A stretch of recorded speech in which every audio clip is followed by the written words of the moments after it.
gun control. I tell you what, it's a never ending. What do you mean here? If you like this, thumbs up for me, and let's ain't get involved with this. The left has a lot of power because they got a lot of financial backing because of the, multi-rich people and the members of the Democratic Party who want one thing, is to strip you of your right to defend yourselves. Now, here's a funny thing to all this. Regardless what kind of firearm you like or what kind of firearm you use, they focus on the AR-15, or I call it a platform, but whatever. It's a semi-automatic rifle, very popular. Everybody likes the damn thing. They buy it and they enjoy it, and they also use it for home defense. But the other side says it's not used for hunting. You don't need Kevlar vest, and you don't need a gun to protect yourselves, and you don't need this, and you don't need that. It's a semi-automatic rifle. This firearm does mass shootings, and yeah, okay, we can go on, right. Here's the point to this. Follow me on this. You can look this up yourself if you want. Around the 1600s, late 1600s, early 1700s, before the Revolutionary War, the King of England wanted to strip the American colonists of the firearms. Now, hold on there. We didn't have the same firearms that the British Army had. What they had was basically hunting rifles. They made a few of those kind of called the Brown Bests, actually, but they were few and far between. Only for the guard, I guess, at the time. We mostly had hunting rifles. They had shot or a regular ball. Now, that firearm was present on both sides, civilians and the military. But the king was feared that the people would use those weapons against the crown. So they need to get rid of those weapons, take them from their fingers. Both have the same firearm capabilities. Okay. Some were 30 caliber, some were 45 caliber, some were this, some were that, and some of the 50 caliber. Okay. There's a musket, right. Go up to the centuries of War of 1812. We were invaded. People got together. They helped their military. Pushed the British back out. Okay. Go to the Civil War. Percussion ball. You need a cap, powder, and loose ball. Or actually, it was a mini ball. Firearms stayed the same between the civilians and the military. Now, would you consider any firearm to be a military firearm? Well, sure you would, because that's the only thing you had to use to defend yourselves, right? Okay. We fast forward to today, then this AR came out, or the M14, M1 Garand, and all these semi-automatic rifles that we all deem our weapons belong on the battlefield. Because they all do mass shootings. Yeah, okay.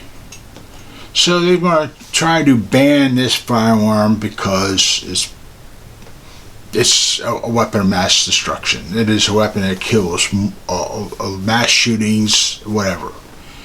I stated in one video, if you compile a lot of people in a tight area or a tight room, it's easy to do all that kind of horrific damage. But the problem lies is it's not the firearm. It's a deranged person behind that firearm.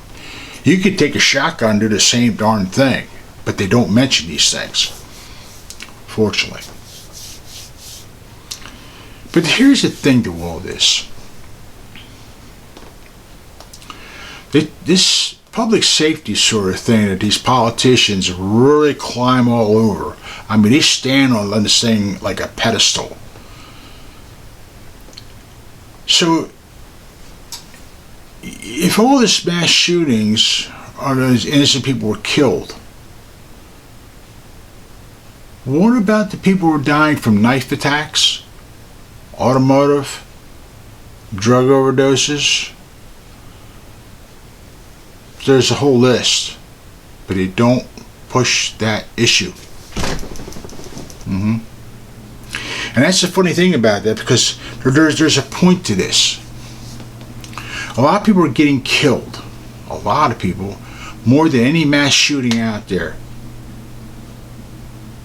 But we don't address that, because there's a point to what we're looking to do and what we want.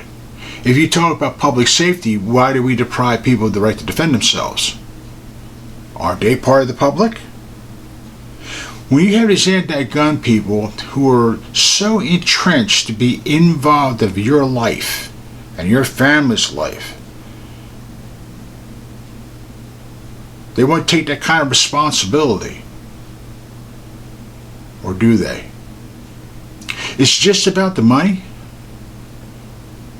Or are they really trying to do something? My take is they're actually trying to do both. They want to devise you of your firearm, but that's the only firearm for now. But they're going to continue that next set of firearms, which will probably be your Springfields, your semi-automatic rifles, 14s, M1As, whatever, and M1 Grands. It's going to continue. It never stops. That's what Canada did. Okay, we all know what they did there. The point to this is this. They want to devise you, or they want to remove you from your right to own a firearm to defend yourself or to enjoy your hobby. But they will not go after the criminals, or actually really prosecute them really much. Okay? So we're going to tax the ammunition. We're going to tax more paperwork. We're going to get you more background checks. We're going to imply more waiting periods. We're going to restrict you from this and restrict you from that. We're going to make permits $200 to $300 for a permit.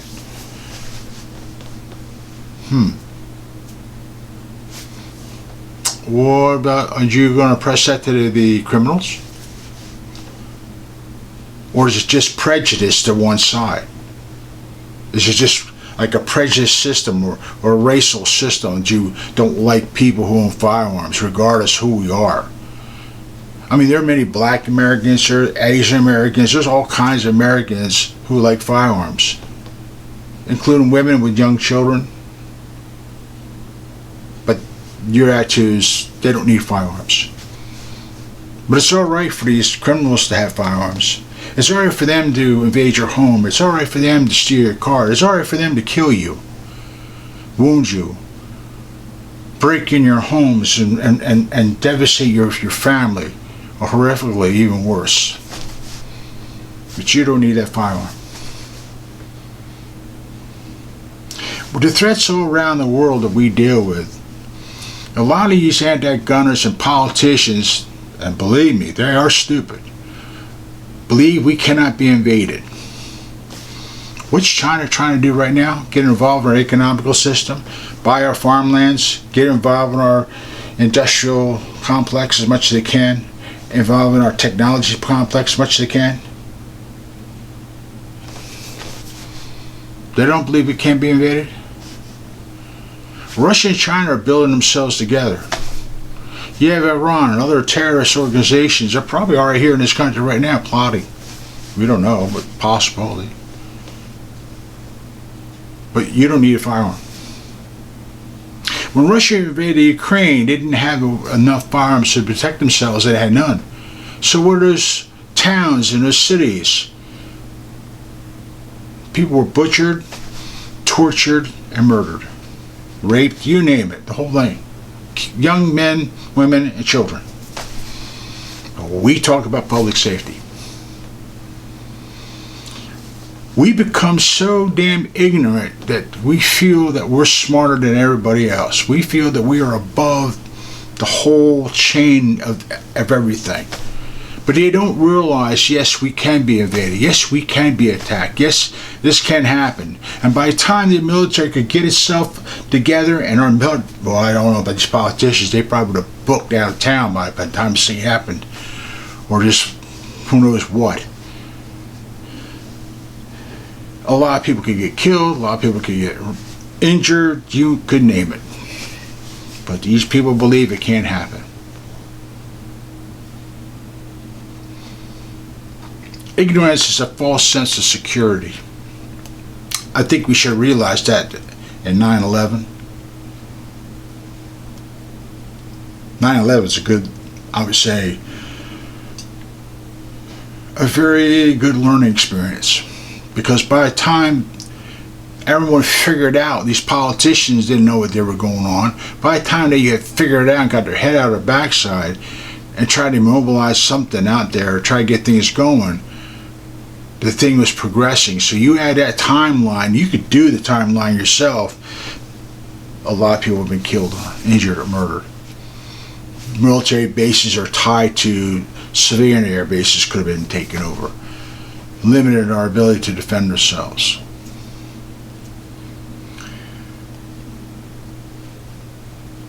Politicians, anti-gunners, are not really, in my opinion, not really working. Oh, they just want one thing. You want to save America? You want to save mass shootings? You want to do all this? Why don't you worry about the Mexican cartels coming over here with their drugs? Why don't you worry about terrorists coming into your country? Why not find a way to secure that border? Why not try to get your energy system back up online? Why not worry about getting our economy on foot for a change? Because the loss of jobs is horrific. All these things tie in. But the problem lies is we want to disarm you. That's going to save everything. Take your firearms, going to save everything.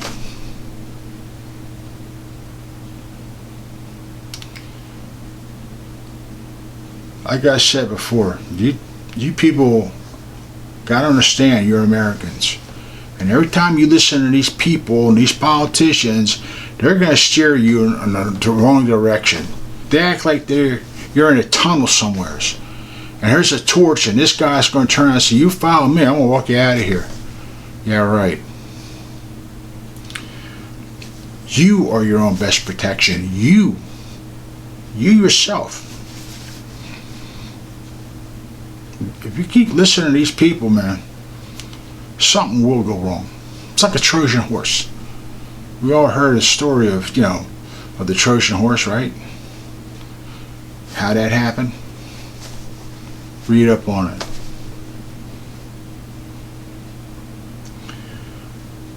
Common sense. Power and greed always overshadows common sense. It usually leads the road straight to hell, and all those idiots who want to follow onto it are not coming back. So do yourselves a favor. Do yourselves a great favor. Think carefully. Because China would like to see this country disarmed, Russia would like to see this country disarmed, the UN would like to see this country disarmed, and so does Canada, and so does Mexico, and so does all these other countries who are bringing all these thousands of people into this country. Because after that, it's easy pickings. And this is a prize. This country is a trophy if they can get their hands on it. Until then, keep your friends and family close. Don't be afraid to defend yourselves. And remember, you are all Americans. This all responds on all of us. Don't listen to these anti-gun fools. Take care.